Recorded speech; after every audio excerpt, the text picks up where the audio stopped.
Vamos a continuar con nuestro estudio de la carta de Pablo a los Filipenses. Entonces les invito a que vayamos allá, a esta maravillosa carta, que recordemos que es una carta de la prisión.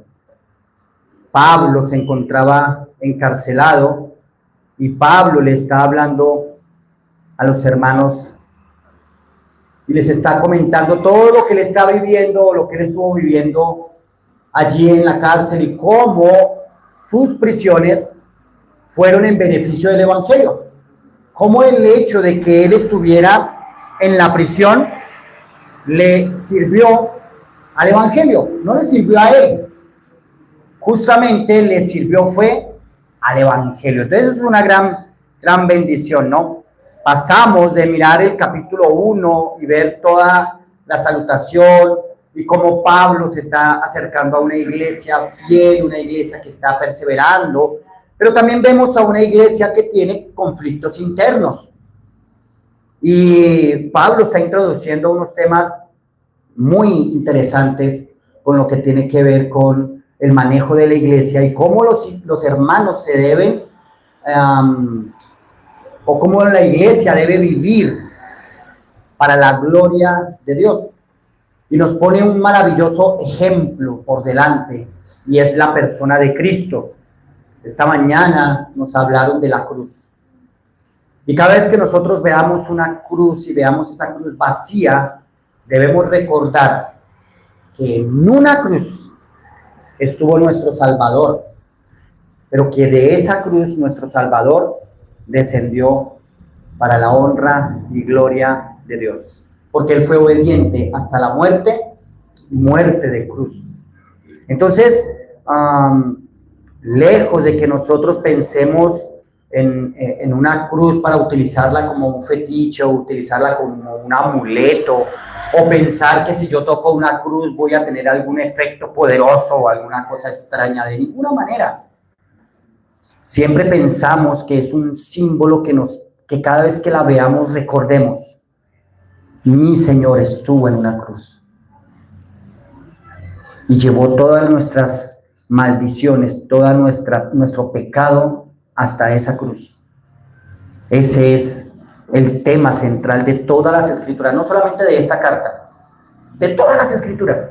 El tema central es Cristo. Entonces, queridos hermanos, busquemos la dirección del Espíritu Santo en oración y que Dios abra nuestro entendimiento para comprender esta maravillosa carta que tenemos por delante. Padre amado, gracias por permitirnos tener este espacio. Hoy, amado Dios, delante de ti nos presentamos agradecidos por permitirnos a nosotros, simples mortales, acercarnos a ti y elevar cánticos y alabanzas delante de ti. Gracias, Señor, por permitirnos cantarte. Un Dios todopoderoso, un Dios que no necesita nada, un Dios que está por encima de la alabanza, que nos permita a nosotros alabar. Es una gran misericordia de parte tuya y gracia para con nosotros, amado Dios. Gracias también por permitirnos recordar a nuestro Señor Jesucristo, y gracias por recordarnos a través de estos símbolos que aquel que merece toda la honra y toda la gloria eres tú y no nosotros. Te lo agradecemos. En el glorioso nombre de nuestro Señor Jesucristo. Amén. Queridos hermanos, estamos en Filipenses capítulo 2, versículo 5 en adelante, y pues obviamente necesitamos hacer un recorderis. Perdón, yo prendo aquí las luces porque ahora sí veo. Es ver cómo Cristo es exaltado a través de toda la carta. Y Pablo arranca diciendo lo siguiente, en versículo 1, por tanto, si alguna consolación en Cristo, si algún consuelo de amor, si alguna comunión del Espíritu, si algún afecto entrañable, si alguna misericordia, completad mi gozo, dice el apóstol, sintiendo lo mismo. Si tú quieres sentir, si tú eres una persona que dices, a mí me fascina la sensibilidad, soy una persona de sentimientos, bueno, el apóstol dice, hay una solución, sienta lo mismo que yo siento al saber que Cristo es glorificado. Si hay algún consuelo de amor, sienta lo mismo. Si hay alguna consolación en Cristo, sienta lo mismo. que su consuelo sea Cristo. Dice, si alguna comunión en el Espíritu. Si usted quiere sentir verdadera comunión en el Espíritu, sienta lo mismo que el apóstol sentía. ¿Y saben dónde estaba el apóstol, no? En una cárcel. El Espíritu Santo no está limitado a lugares. Nosotros no podemos llegar a una iglesia y decir, es que aquí no se siente el Espíritu Santo. Eso es una locura, eso es blasfemia contra el Espíritu Santo. El Espíritu Santo no está limitado a lugares o a expresiones. No son las expresiones las que hacen visible al Espíritu Santo. Es la obra del Espíritu Santo en la vida de una persona, cambiándole para la gloria de Dios, que manifiesta el fruto del Espíritu Santo en esa persona. No los gritos, no la algarabía, no los saltos. Es la obra del Espíritu Santo en esa persona. Si algún afecto entrañable, si alguna misericordia, completad mi gozo sintiendo lo mismo, teniendo el mismo amor, unánime, sintiendo una misma cosa. Nada hagáis por contienda o por vanagloria, antes bien con humildad, estimando cada uno a los demás como superiores a él mismo, no mirando cada uno por lo suyo propio, sino cada cual también por lo de los otros. Y en él, así comienza este maravilloso capítulo 2, en el que nosotros tenemos que comprender que esto se trata la iglesia. La iglesia se trata de vivir como Cristo vivió, hacer lo que Cristo hizo. Somos imitadores de Cristo, por esa razón se nos debe llamar cristianos. Si a mí me llaman cristiano por el simple hecho de ir a una iglesia cristiana, qué triste. Nos tenemos que identificar como cristianos porque la obra de Cristo es latente, es palpable en la vida de cada persona, en medio de los errores. Cristo tiene que resaltar. En medio de tu pecado, Cristo tiene que resaltar. En medio de tus imperfecciones, caídas y debilidades, Cristo tiene que resaltar. Porque Cristo es luz. Y si nosotros estamos en estas tinieblas, ¿qué pasa cuando prendemos una luz en medio de las tinieblas? Se ve a kilómetros. Usted puede ver una luz en una montaña por allá lejos. No ve lo que sucede en la montaña, no ve ni siquiera si hay personas, no, pero la luz se deja ver a kilómetros. Imagínate que Cristo es la misma luz. ¿Cómo no debería dejarse ver en nuestras vidas? Y entonces, del versículo 5 al versículo 12, vamos hoy a tener algo que se llama o que he titulado de la siguiente manera. Como les digo, cada uno de nosotros puede pensar en un título diferente. Los títulos en la Biblia no son inspirados, entonces no necesariamente el título que aparece en su Biblia, ese es el título de esa porción. Usted al leer la porción, usted puede decir, ok, me voy a ir por este lado. ¿Por qué? Porque se ve más profundamente en mi lectura, lo comprendí de esta manera, en mi estudio lo comprendí de esta manera. Y entonces yo quise colocarle a esta porción la humillación que glorifica a Dios. La humillación que glorifica a Dios. Versículos 5 al 11 más.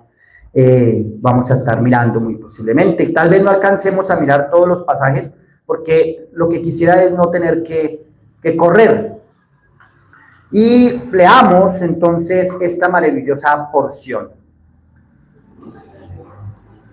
Filipenses capítulo 2, versículos 5 al, espera que se me perdió aquí, al 11, sí. Dice, haya pues en vosotros este sentir que hubo también en Cristo Jesús, el cual siendo en forma de Dios, no estimó el ser igual a Dios como cosa que aferrarse, sino que se despojó a sí mismo, tomando forma de siervo, hecho semejante a los hombres, y estando en la condición de hombre, se humilló a sí mismo, haciéndose obediente hasta la muerte y muerte de cruz.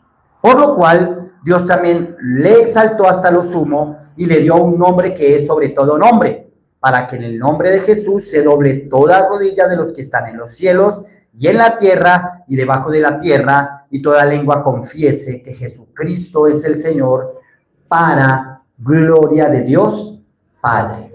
Qué porción tan hermosa.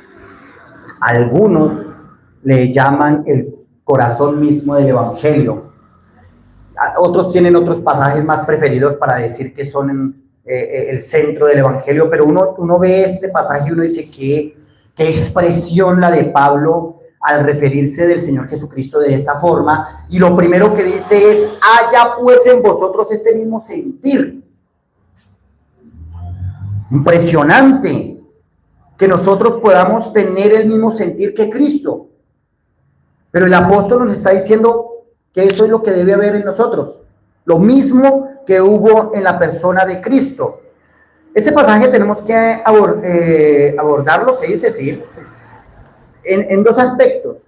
El primero, teológicamente, lo que dice teológicamente el pasaje, y lo segundo en la parte práctica, cómo llevarlo a la práctica, ¿sí? Y entonces en la parte teológica, versículos 6 y 8 nos hablan de un término que es conocido en teología como la kenosis, que el Señor Jesucristo se despojó. Es un término teológico, se ve desde el griego, y la palabra que se utiliza allí para expresar lo que Cristo hizo, ¿sí?, tiene que ver con esta palabrita, la kenosis. Si usted alguna vez la vuelve a escuchar, ya sé de qué se trata, que Cristo se despojó, Cristo dejó algunas cosas para que nosotros podamos comprender esta profundidad. Miremos entonces versículos 6 y 8. Versículos 6 y 8 dice: el cual siendo en forma de Dios, no estimó el ser igual a Dios como cosa que aferrarse, versículo 7, sino que se despojó. Ahí aparece esa palabrita. Se despojó a sí mismo, tomando forma de siervo, hecho semejante a los hombres, y estando en la condición de hombre se humilló a sí mismo, haciéndose obediente hasta la muerte, y muerte de cruz. Entonces, como les digo, mis queridísimos hermanos, en la teología se reconoce esta expresión como la kenosis de Cristo. En los años o en los primeros siglos de la Iglesia, podemos decir en el siglo III, siglo IV, año 325, por esas épocas, aparece un hombre que quiere negar la deidad de Cristo y comienza con unas enseñanzas que no eran lo que la Iglesia hasta el momento había enseñado de Cristo. Imagínate, ya en los primeros siglos de la Iglesia, ya la Iglesia comienza a crecer, y pues obviamente al principio, si ustedes se dan cuenta, Hechos, por ejemplo, habla que en un día se añadió a la Iglesia como 3,000 personas, ese mismo día fueron bautizadas. Luego en otra ocasión otro montón de gente conoció de Cristo, y eso fue así rapidísimo. Eran cosas supremamente milagrosas. Hoy nosotros podemos salir a evangelizar y para que 2 o 3 personas digan: sí, yo quiero ir. Pero lo que estaba pasando en los primeros siglos de la Iglesia es una cosa maravillosa. Ha pasado en otras ocasiones en cómo avivamientos de verdaderos creyentes han llegado hoy a unas iglesias que pasan de 20 miembros en un mes. Ya les toca conseguir una bodega gigante, ¿no, mi hermano Juanca? Pasa. Entonces, son situaciones que vivió la Iglesia, pero así como la Iglesia creció, ¿saben también qué creció? Los problemas. Y hubo hermanos y personas que comenzaron a enseñar cosas que no tenían nada que ver con la doctrina bíblica. Por eso fueron necesarios los concilios, y por eso fueron necesarias las declaraciones de fe. Para eso fueron necesarias estas cosas. ¿Para qué? Para preservar la verdad del Evangelio y para preservar las verdades y las doctrinas principales de la Iglesia. Uno de ellos fue el Concilio de Nicea. Quiero leerles algo que aparece allí. Dice, el Concilio de Nicea fue convocado para responder a la enseñanza de Arrio, quien afirmaba que el Hijo, que el Hijo había sido creado y por tanto no era completamente Dios o no era Dios. Esta doctrina amenazaba el corazón del Evangelio y la adoración cristiana. Entonces, el arrianismo comenzó a enseñar en los primeros siglos de la iglesia, oh sí, Cristo es un gran hombre, Cristo fue el mejor de los ejemplos, tenemos que aprender del amor de Cristo, tenemos que ver cómo era Cristo, y exaltaban a Cristo, pero en un momento decía, pero Cristo no es Dios, Cristo fue creado, y ahí nace el arrianismo, y ustedes hoy pueden ver despojos del arrianismo en algunas religiones que no enseñan que Cristo es Dios, sino que algunos de ellos dicen Cristo es un Dios, o Cristo se parece a un Dios, o Cristo es una criatura de Dios, pero no es Dios. Lo que vemos entonces en ese concilio, que les invito, queridos hermanos, ahorita hay muy buenas formas de investigar las Escrituras. Usted lo puede hacer a través de la internet, úsela para ese bien.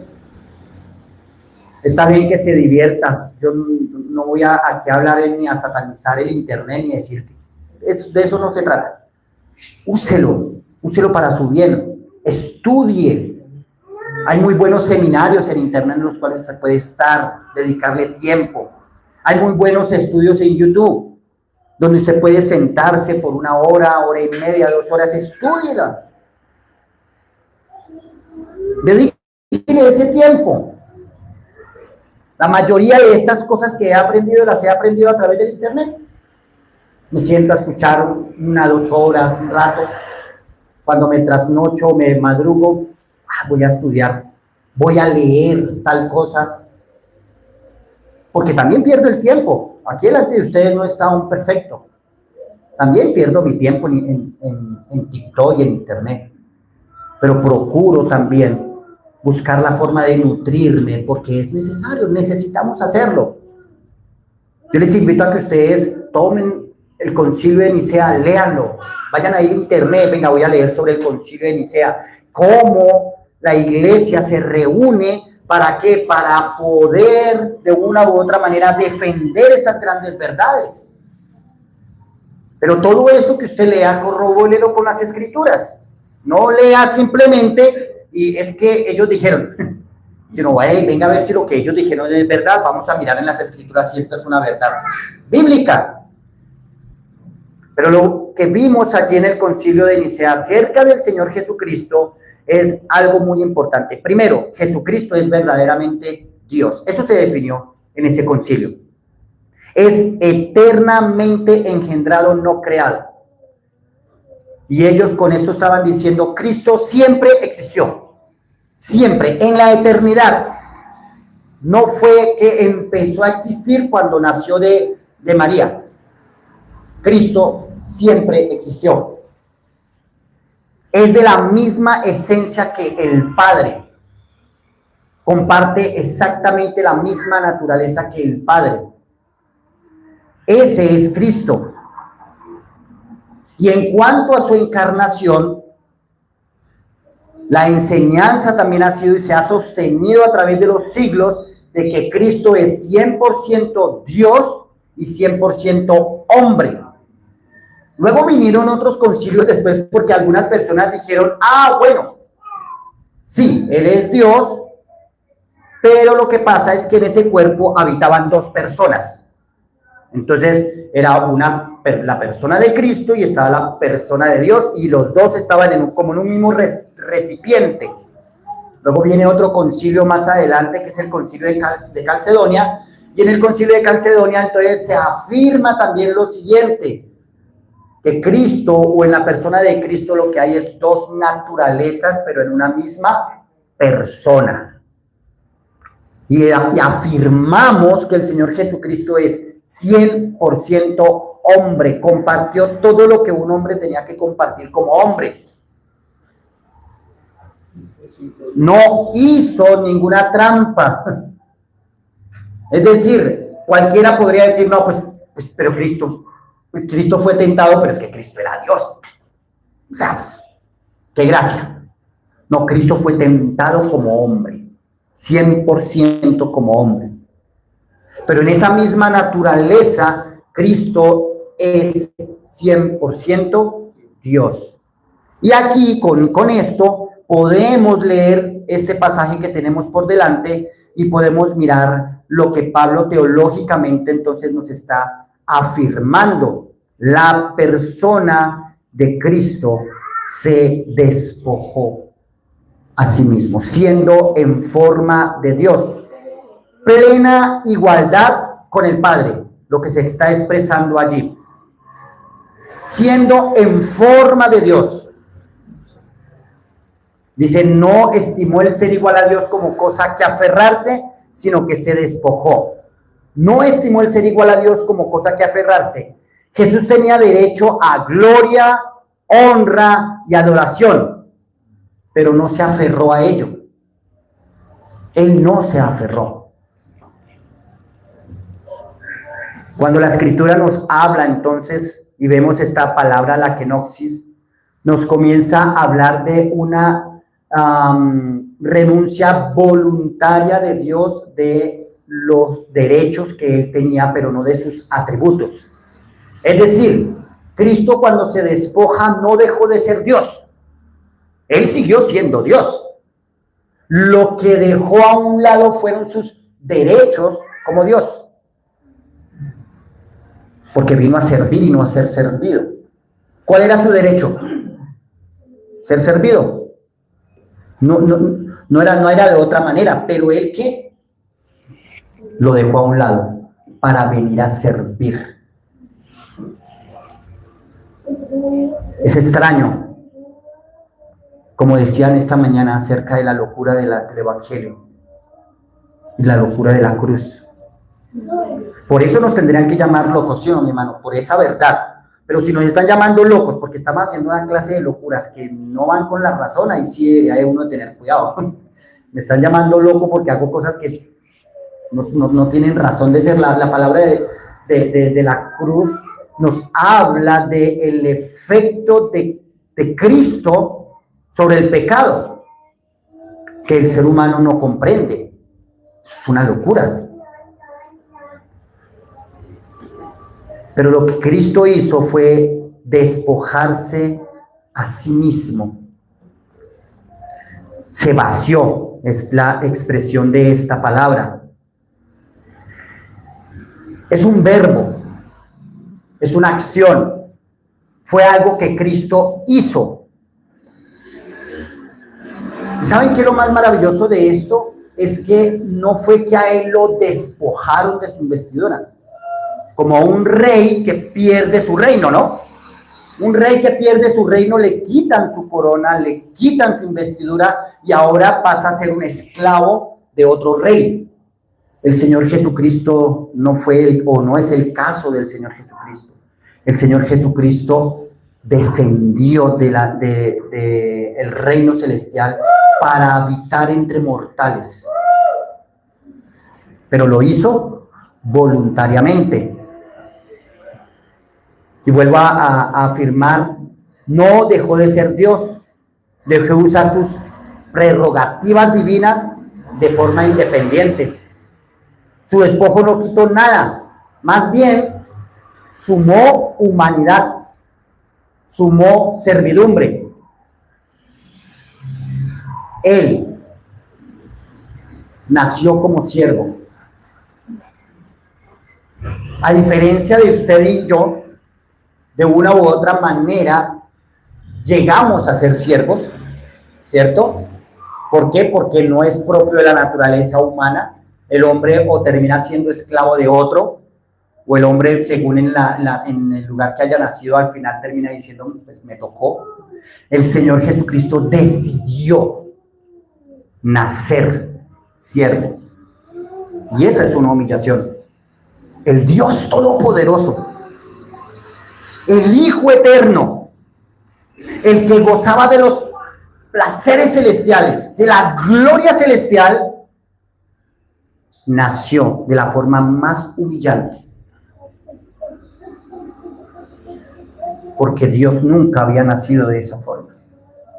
Y vino a nacer de una forma humillante. Tal vez para nosotros puede ser muy complicado entenderlo, pero el Dios Todopoderoso se sometió a estar en el vientre de una mujer y nacer por el conducto que nace todo bebé sobre la tierra. Él se sometió a estas cosas voluntariamente.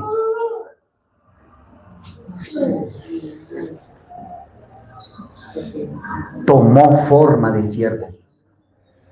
Fue hecho semejante a los hombres. Vivió en dependencia del Padre. Esto es lo que encontramos nosotros primeramente en estos pasajes. Esta es la forma teológica de acercarnos a estos pasajes. Mirar a Cristo y mirar lo que sucedió en la eternidad, cuando esto aún no había sucedido. El apóstol nos está diciendo: haya pues en vosotros este sentir que hubo también en Cristo Jesús, el cual, siendo en forma de Dios, no estimó el ser igual a Dios como cosa que aferrarse, sino que se despojó a sí mismo, tomando forma de siervo, y hecho semejante a los hombres. Eso es una humillación.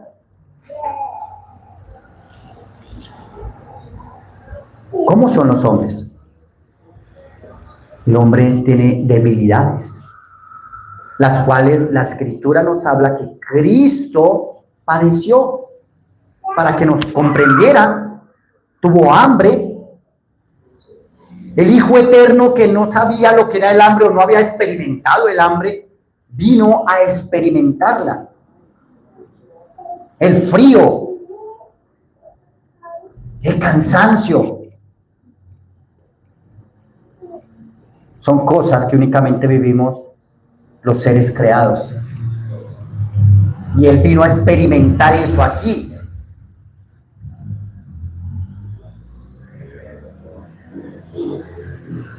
Versículo 8 nos dice la humillación hasta lo más bajo. Dice: se humilló a sí mismo. Él decidió descender. Y esto es algo muy interesante, queridos hermanos. El Señor Jesucristo es el único que se ha humillado a sí mismo para la gloria de Dios. Nosotros o nos humillan, o somos guiados a la humillación, o somos invitados a que nos humillemos. Pero esto es algo que el Señor Jesucristo hizo y que solamente Cristo puede hacer de la forma como Él lo hizo. Cristo no fue humillado estando en la gloria. Él vino y se sometió a humillaciones siendo hombre. Y siendo Dios, se sometió a humillaciones aquí en la tierra. Él le dijo a sus discípulos: yo le podría pedir a mi Padre una legión de ángeles y Él los enviaría en mi defensa. Pero Él se despojó de ese derecho. Pensemos en ese despojarse a sí mismo, no en dejé de ser Dios, sino dejé mis derechos de Dios para ser obediente al Padre. Y su obediencia, su humillación fue hasta la muerte, y muerte de cruz, la forma más vergonzosa, pública y dolorosa que puede experimentar un hombre. La crucifixión romana era la forma pública vergonzosa de llevar a un delincuente a la muerte. Lo ponían frente a todos, lo desnudaban, lo golpeaban, lo crucificaban allí y lo dejaban allí hasta morir. Y si se demoraba mucho en morir, quebraban sus piernas y entonces la persona moría al final asfixiada por su propia sangre. El Señor Jesucristo, en cumplimiento a la misma palabra de Dios, dice que Él entregó la vida. Él mismo dijo, nadie me quita la vida, yo la doy. Cuando los soldados fueron a la cruz y quisieron romper sus piernas para que muriera, dice que cuando le vieron ya muerto. Y para que se cumpliera la escritura, no será quebrado hueso suyo, entonces traspasaron su costado con una lanza y salió sangre y agua, mostrando que lo había entregado todo. Queridos hermanos, muchos hombres murieron en cruces romanas. Muchos. Ninguno como Cristo. Ninguno como Cristo. Porque todos los hombres que nacieron de una mujer eran pecadores. Todos merecían la muerte. Todos. Aunque injustamente hubiesen hecho un juicio contra ellos y los hubiesen llevado a la cruz, igual eran unos pecadores que al fin de cuentas merecían la muerte. Pero Cristo Jesús fue el único ser sobre la tierra que nació de una mujer sin pecado, porque nació del Espíritu Santo, porque era el mismo Dios. Y allí en la cruz del Calvario fue humillado, pero fue exaltado. Fue exaltado. Porque dice la palabra de Dios que era imposible para la muerte retenerlo. La muerte no lo pudo retener. Porque no tenía el poder para retener al Señor Jesucristo. Hay una verdad central en la kenosis. Y esa es que culmina en la obediencia sacrificial para la gloria del Padre. Cristo va a la cruz del Calvario o desciende primero, se despoja a sí mismo, toma forma de siervo, va a la cruz de Cristo y todo esto para la gloria del Padre. Toda esa es una gran verdad que habla de la persona de Cristo. Ahora tenemos que pensar lo siguiente para mirar ahora este otro aspecto de la forma práctica para la vida del creyente.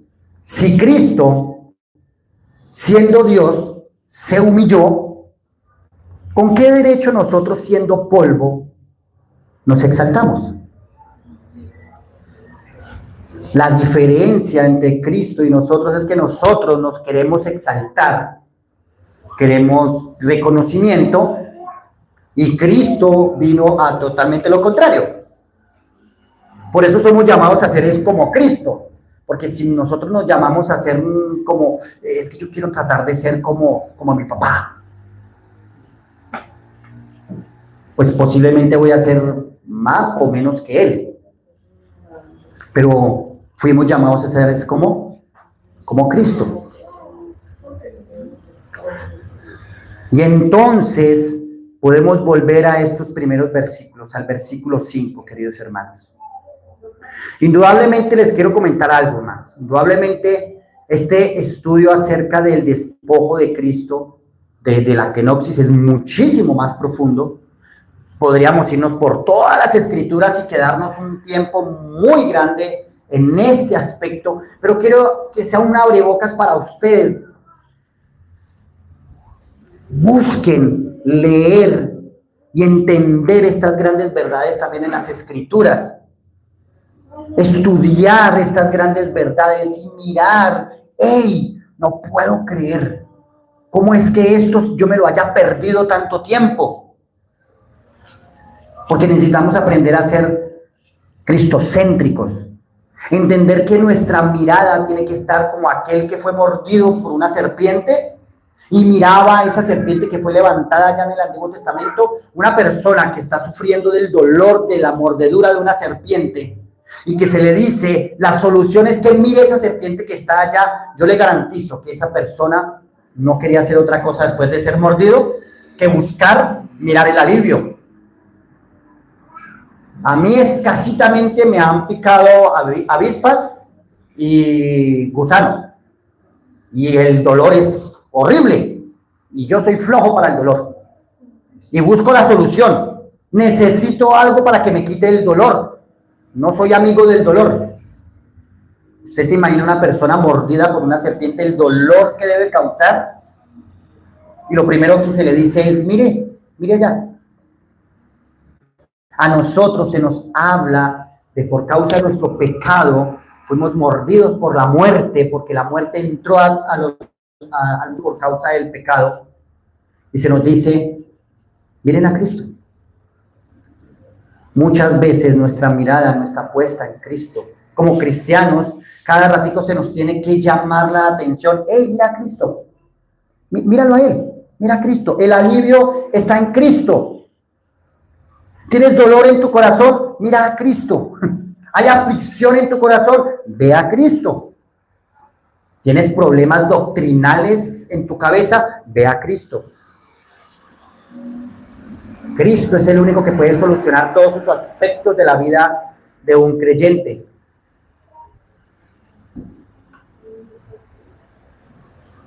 Y entonces, versículos 5 en adelante, nos van a hablar de si el sentir de Cristo es, el cual siendo igual a Dios, no estimó el ser igual a Dios como cosa que aferrarse, y Él hizo varias cosas, ¿sí? Y nos dice que ahora es lo que usted y yo tenemos que sentir, que es lo que tenemos que hacer nosotros. Entonces, ahora viene la parte práctica de este pasaje. Y la parte práctica es la que nos tiene que mover ahora, ¿cierto? La parte teológica nos corresponde a nosotros ir y profundizar más y aprender más y conocer más. Ahí se los dejo de tarea.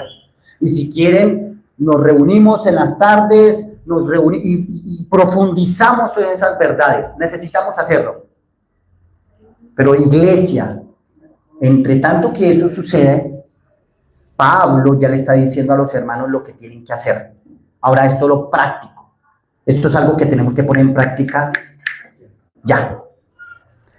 El sentir de Cristo aplicado a nosotros. Este sería nuestro segundo punto. El sentir de Cristo aplicado a nosotros. 1. Renunciar voluntariamente a derechos personales. Fue lo que hizo Cristo. Él renunció voluntariamente a su derecho como rey, como Dios. Tú y yo somos llamados a tener este mismo sentir, renunciar a derechos personales.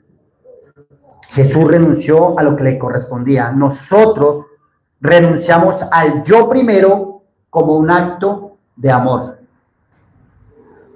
¿Saben algo? Muchas veces nos han enseñado, tú tienes que amarte a ti mismo. Eso lo hemos repetido muchas veces porque es una realidad que estamos viviendo y lamentablemente se nos metió a la iglesia cristiana.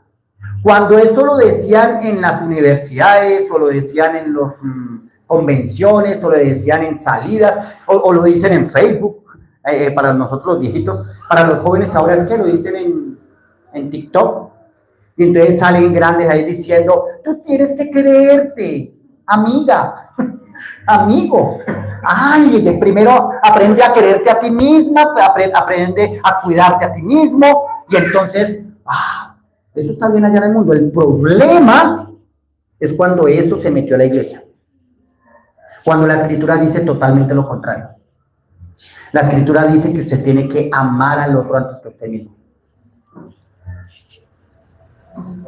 Es mi deber.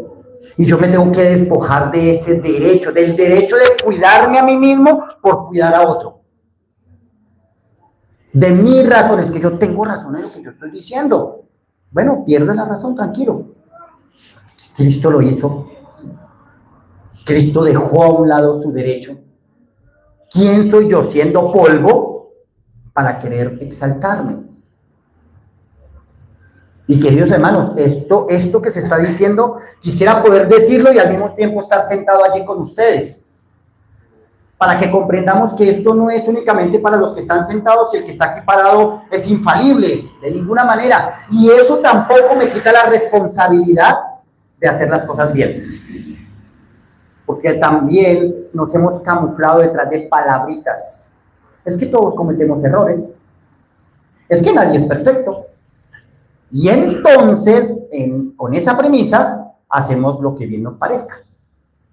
Pero el llamado, si nosotros vamos otra vez allí al pasaje, versículo 5, debemos entender una cosa bien clara como arranca el apóstol.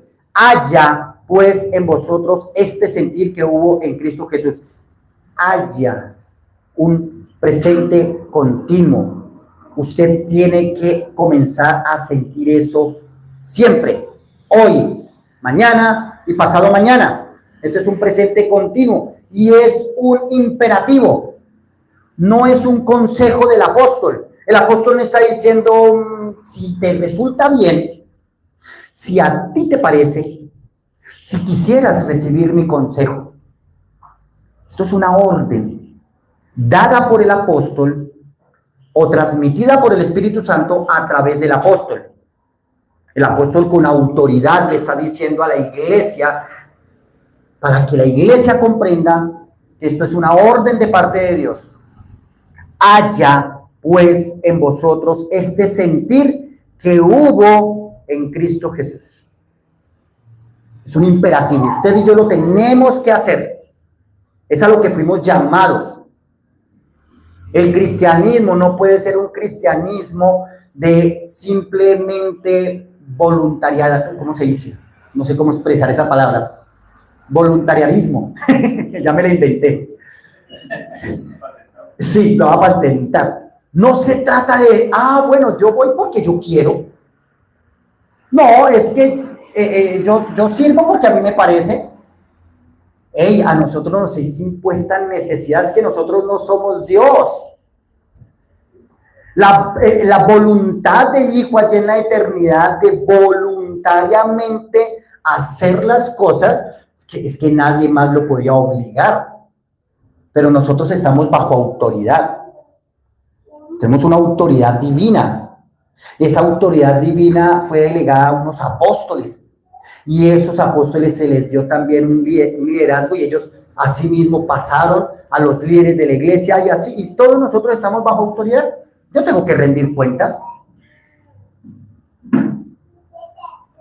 No nos mandamos a nosotros mismos y tenemos que cumplir bajo esos preceptos escriturales. Y no podemos temer a la autoridad. Si la autoridad se está sometiendo a Dios, ¿de qué tememos? Debemos temer a una autoridad que no se somete a Dios. Y no me tengo que someter a una autoridad que no se somete a Dios. Ya. Pero si una autoridad en una iglesia, llámese líder, llámese anciano, llámese pastor, se está sometiendo a la voluntad de Dios, la iglesia se somete a esa voluntad porque al fin de cuentas se está abrigando bajo la voluntad de Dios. Y por eso cuando el apóstol dice, haya pues en vosotros este sentir que hubo en Cristo Jesús, está dando una orden. Y cuando el pastor como representante de la iglesia habla, le dice a la iglesia, ustedes y yo estamos llamados a sentir el mismo sentir que hubo en Cristo Jesús, el cual siendo en forma de Dios no estimó el ser igual a Dios como cosa a que aferrarse. Esto es entonces un imperativo, es una orden de parte de Dios. Nosotros tenemos que soltar la necesidad de ganar discusiones. A mí me cuesta mucho, pero tenemos que hacerlo. Es que yo no le voy a ganar, no le voy a perder esa discusión. Le voy a decir lo equivocado que está. ¿Por qué? Porque lo que yo quiero es ganar la discusión. No me interesa ganar al hermano, me interesa ganar la discusión. Y ahí, a eso no fuimos llamados.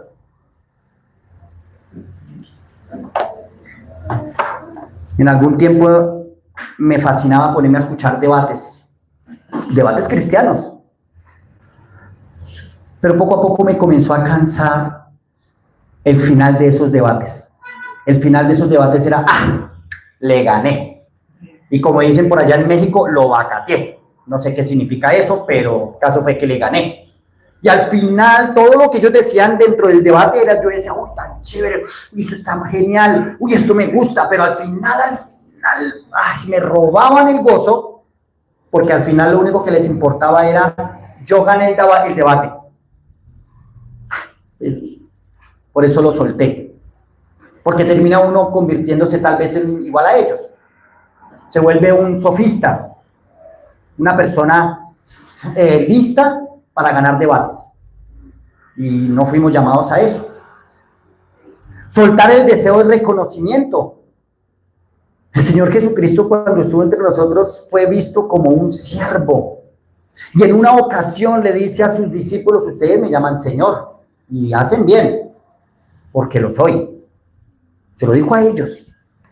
Nunca lo escuchamos al Señor Jesús haciendo esto en público, mostrando y para que todos dijeran y llegaran a donde Él, y venga yo, dame un autógrafo. No, fue un hombre que se mostró humilde en todo, y sus discursos daban la gloria a Dios. Sus milagros daban la gloria a Dios. Hoy uno ve milagreros que no dan la gloria a Dios, sino a su propia carne. Hoy veo unos grandes hombres que buscan reconocimiento antes que la gloria a Dios. Y usted y yo podemos caer en la misma tentación. Simplemente reconocimiento y ya. Soltar la insistencia de privilegios personales. Es que a mí me tienen que respetar. Que si no me dicen todos a mí de tal forma, entonces me están faltando al respeto. Los títulos, queridos hermanos, son lo de menos. ¿De qué le sirve a un hombre que le digan pastor si cuando el pastor va y le da un consejo o enseña algo y al final de cuentas no es escuchado? El título no hace nada. Pero Carlitos, Juan Carlitos, pero al fin de cuentas dicen, hey, vamos a trabajar juntos, vamos a honrarles como siervos que están, valga la redundancia, sirviendo. Eso es mucho mejor que el título. Eso es lo de menos. Uno entiende que hay costumbres, hermanos, y están bien. Pero eso no es lo que honra. La Escritura, cuando habla acerca de los que están en eminencia, dice que tenerles por dignos de doble honor, está hablando de considerarle a él, de entender que está haciendo una obra y de respeto. Sé de grandes pastores, buenos pastores, a los cuales le dicen pastor, pero después rajan de ellos. De frente, pastor, y por detrás, viejo, no sé qué. ¿De qué sirvió el título? De nada. Soltar la insistencia de privilegios personales es muy importante. El Señor Jesucristo no solamente se despojó o renunció voluntariamente a estas cosas, sino que adoptó la forma de siervo. Nació como siervo. Es impresionante lo que Cristo hizo. Como lo expresa Miguel Núñez. Miguel Núñez habla de este tema y uno queda con la boca abierta. Y él habla de cómo Cristo nace siendo siervo y nosotros somos llamados a ser siervos. No somos siervos, somos llamados a ser siervos. Gran diferencia con Cristo. Nosotros nacemos siendo pecadores. Cristo nació sin pecado y se humilló a sí mismo. Son las grandes diferencias. Pero Cristo nos enseña a nosotros entonces a tomar la forma de siervo. El servicio o el siervo en Cristo no busca aplausos, sino edificación. Queridos hermanos, a eso fuimos llamados. a servir mutuamente. Pero ¿qué propósito tienes al servir? ¿Qué estás esperando cuando sirves, querido hermano? ¿Te has preguntado? Es que ni siquiera fueron capaces de darme gracias. Es que ni siquiera se tomaron la delicadeza de comerse lo que yo traje. Nos pasa, nos sucede, queridos hermanos. No te preocupes, tranquilo. ¿Para quién lo hiciste? Para la gloria de Dios. No importa lo que suceda. Te invitamos, a muchos de los hermanos lo han hecho, trae el tinto el domingo. Ah, pero se quedó todo el tinto. ¿Yo para qué me puse a hacer tinto? No vuelvo a traer nada. Hermano, ¿a quién le estás sirviendo? ¿Cuál está al final tu propósito? ¿Tú te imaginas que Cristo hubiese tenido esa misma actitud que nosotros? La actitud de Cristo es la actitud que deberíamos de tener tú y yo, pero si Cristo hubiese tenido la misma actitud que nosotros. No, pero esta gente les doy de comer y vea con las que me salen. No, yo no vuelvo a hacer nada por esta gente. ¿No nos pasa como seres humanos eso? Por eso la Escritura nos dice a nosotros, y de hacer el bien, no os canséis, porque a su tiempo segaréis. Pero nosotros nos cansamos de hacer el bien. Por eso el llamado es, haya pues en vosotros esta misma actitud, este pensamiento que hubo en Cristo Jesús.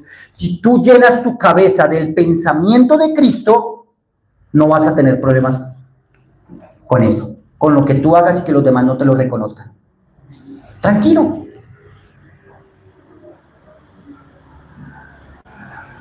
Hace muchos años, empezando la vida cristiana, me dieron para que predicara. Ya había predicado en el instituto bíblico, luego salí y llegué a una iglesia y comencé a enseñar, y de repente me dijeron, bueno, dentro de 8 días te toca la predicación. Yo, bueno, listo, ya uno quiere predicar porque eso es una delicia, y entonces vamos a predicar. Y yo preparé el estudio durante toda la semana, y llegó el día de la predicación, el domingo. Y se me acercaron y me dijeron, qué pena, se me olvidó avisarte que tú no ibas a predicar hoy. Así, la misma cara. Les puedo decir una cosa para vergüenza mía.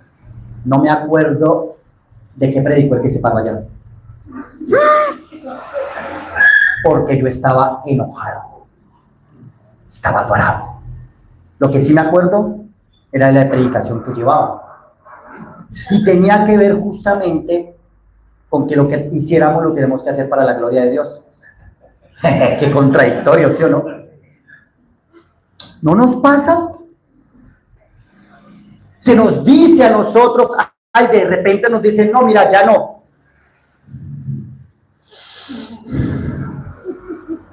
¿Sería que eso fue lo que hizo Cristo? ¿Sería que esa es la forma de lo que Cristo hizo? ¿Lo harías tú? Pero si no me reconocen, no vale la pena. Si no me aplauden, no vale la pena. Si no me dan la espaldadita, yo ya no quiero eso. Adoptar la forma de siervo. Jesús no actuó como siervo. Jesús fue un siervo, un servidor. Y la palabra más exacta debería de ser esclavo. Lo que pasa es que como la palabra esclavo tiene una connotación tan fuerte, las personas que tradujeron muchas de las traducciones que tenemos de la Biblia, dijeron esa palabra no va a ser muy bien recibida. Y prefirieron que podían también, siervo, esclavo, son palabras que se pueden traducir del griego, pero la más exacta debe ser esclavo. Cristo tomó la forma de un esclavo. Y tú estás llamado a ser un esclavo. ¿Sabes lo que es un esclavo? Un esclavo no tiene derechos. Un esclavo no tiene derechos. Un esclavo está para servir a su amo. Para eso está. Y fue lo que hizo Cristo. El servicio en Cristo no busca aplausos. Perdón, me perdió. Ya. ¿Qué aplicaciones prácticas encontramos allí entonces? Servir sin que nos vean. Qué vergüenza, yo tengo muchos ejemplos que dar acerca de mis malos comportamientos, pero eso es una realidad. Tendría por ahí unos 17 años y estaba en una finca y yo era empleado de esa finca. No era una finca de cristianos, pero yo era el empleado. Y me mandaron a limpiar el potrero. Y entonces yo me fui con mi machetico, medio bien afilado. Y me puse y entonces en un momento llegué y había como una sombra grandota y varios estaban hacia allá mirando y yo llegué y me escondí. Y cuando veía que alguien echaba el machetico, pero del cuadrito en el que estaba no me moví mucho. Ahí me quedaba. Pero oh sorpresa, había una persona que me estaba viendo. Había alguien que me estaba viendo. Y era un americano. Bueno, un gringo. Porque americanos todos somos todos, dicen algunos. Y entonces, esa persona me ve y se acercó a mí. Y me dijo en media lengua, si tú fueras a Estados Unidos, yo no te contrataría. Porque tú trabajas para el ojo. Y yo no puedo estar con mis empleados todos los días. Me acuerdo hasta de sus palabras y me avergonzó. Doy gracias a Dios porque me avergonzó. ¿Recuerdan? Cristo nadie lo humilló. A nosotros nos tienen que humillar. Yo fui humillado y gracias a Dios por esa humillación que recibí. Porque aprendí a trabajar sin que nadie me viera. Pero fue por causa de esa humillación. Y él me dijo, si tú fueras, yo no te recibiría como mi empleado. Tú no eres un empleado fiel. Tú eres un muy mal empleado. Y me dejó con eso. El Señor me restauró de ese golpe tan bravo que me dio. A veces no entendemos las humillaciones que Dios trae por boca de otras personas. A veces no entendemos por qué Dios quiere humillarnos. Peleamos contra la humillación, pero la humillación trae frutos. ¿Saben cuál fue el fruto de la humillación de Cristo? La gloria para Dios. Tú a veces no vas a entender por qué Dios quiere humillarte. Te invita a que te humilles voluntariamente. Lo hace a través de estudios de la palabra de Dios, lo hace a través de versículos. Una y otra vez te está invitando a humíllate. Pero si no lo haces, Él te va a humillar para exaltarte luego.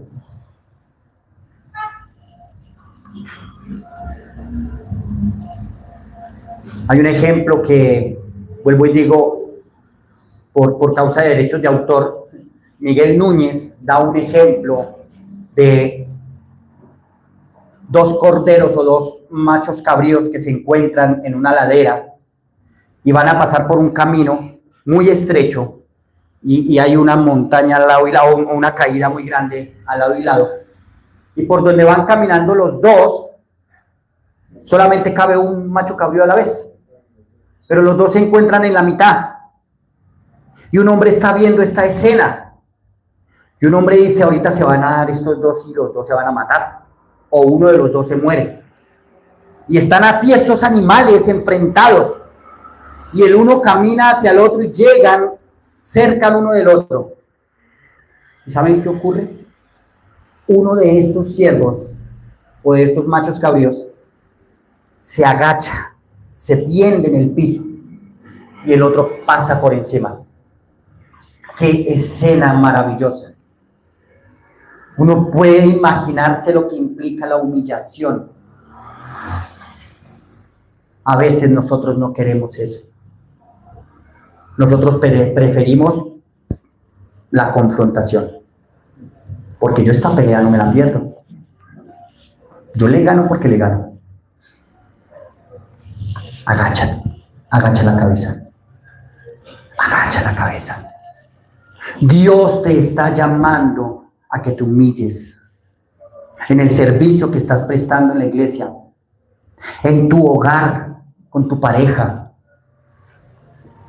con tus padres, con tus hijos. Humíllate para tus hijos, para la gloria de Dios. Es humillante pedir perdón a los hijos, muchas veces, si nuestra carne no quiere. Pero ¿cuántas veces tendremos que hacerlo? Perdóname, hijo, me equivoqué. Venga. Perdóname, mi amor, a la esposa, me equivoqué. Tú tienes la razón. Y le sale como por aquí así, tú tienes la razón. Cuando el Señor nos llama a reconocer y a humillarnos. Dios quiere que te humilles delante de Él. Porque la humillación, la verdadera humillación, trae la gloria a Dios. Con ese título arrancamos, queridos hermanos. Vivir para la gloria del Padre y no para la propia. Jesús descendió confiado en que el Padre lo exaltaría. Nuestro llamado a servir es sin buscar la exaltación. Si esa es la actitud que hay en nosotros, es decir, no, yo sé que si yo me humillo, el Señor después me va a exaltar, entonces, pues al fin de cuentas no terminamos haciendo nada. Queridos hermanos, el llamado es a que nos humillemos delante de la poderosa mano de Dios. Quiero dejarles de tarea para dentro de 8 días, si el Señor lo permite, que lean y estén leyendo Mateo capítulo 23, versículo 11, y Primera de Pedro capítulo 5, versículo 6. Lean estos pasajes durante semana. Pregúntense a ustedes mismos. Mateo capítulo 23, versículo 11, y Primera de Pedro capítulo 5, versículo 6. Pregúntense a ustedes mismos. ¿Estoy cediendo mis derechos? ¿Estoy negando mis privilegios para el servicio al Señor? ¿O simplemente me estoy aferrando a ellos porque es que yo tengo el derecho? Es que a mí me tienen que hacer caso. Es que para eso soy su papá. Es que para eso yo pago. Es que para eso yo compré. ¿O realmente estás viviendo como Cristo viviría? Para la gloria de Dios. Si es así, que el Señor sea glorificado. Si no es así, que el Señor nos discipline. Que el Señor nos humille. Si Dios tiene que humillarme, que lo haga, porque mi carne no quiere voluntariamente. Necesitamos ser humillados para que Cristo sea exaltado. Que así sea.